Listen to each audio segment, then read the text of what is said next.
Hi, let's calculate the IVC of this stock. So for the calculation of IVC, we required some essential inputs. तो पहला आ जाता है share holding equity, second पे है share outstanding, third पे है dividend, fourth पे है ग्रोथ, फिफ्थ पे है रिटर्न ऑन इक्विटी, सिक्स्थ पे है discount and margin of safety. To calculate the IVC of the stock, we have to perform some calculation in 5 steps. Step first, future value of stockholder equity. Step second, divide by the number of share. Step third, multiply by return on equity.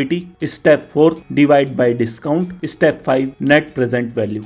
Now check out the profit and loss statement with some essentials. So first we have to check net growth, sales growth, OPM, price to earning. After this, just put down the fixed asset expenditure value and remove the negative sign from it to calculate the perfect value. Now we required some ratios which are very essential for the calculation of IVC in the valuation of the company. So let's calculate it one by one. EBITDA margin, gross profit margin, EBIT margin, return on equity, net profit margin, EPS, DU point on return on equity, net profit margin, sales total asset, financial leverage, DU point ROA, net profit margin, sales and total asset, and also include the valuation metrics: price to earning, price to book, price to cash flow, price to sales, enterprise value, EV upon EBITDA.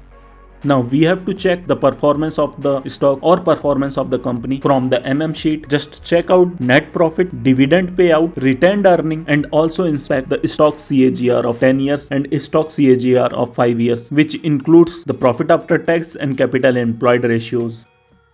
Now it is very important to check whether the company have the cash flow or not. So for that you have to check the free cash flow ratio or growth 1 to 5 years of the company, and the most important, cash and bank balance of the company, investment ratio and investment of the company, debt ratio and debt of the company, which help you to find out whether the company is suitable for investment or not. With the Buffett indicator, you have to check out average sustainable PE after applying the ratios, and you have to check the current PE of the stock and compare it from average sustainable PE. Now to calculate the IVC, just follow the 5 steps. Step 1, fair value of stockholder equity. Step 2, divide by the number of shares. Step 3, multiply by ROE, that means return on equity. Step 4, divide by discount. Step 5, net present value. Most important, don't forget to apply the margin of safety. अगर आप भी चाहते हैं ऐसे ही आप किसी भी Indian company का इंट्रिंसिक वैल्यू फाइंड आउट करना, तो आप डाउनलोड कर सकते हैं इंट्रिंसिक वैल्यू शीट, ताकि आप भी फाइंड आउट कर सकें बेस्ट कंपनी जो कि आपको अच्छे मूवमेंट और अच्छे स्विंग प्रोवाइड कर सकते हैं. So thank you for watching. We will meet you in the next video and find out the best stock and the valuation of IVC with the help of IVC calculator. See you soon. Bye bye.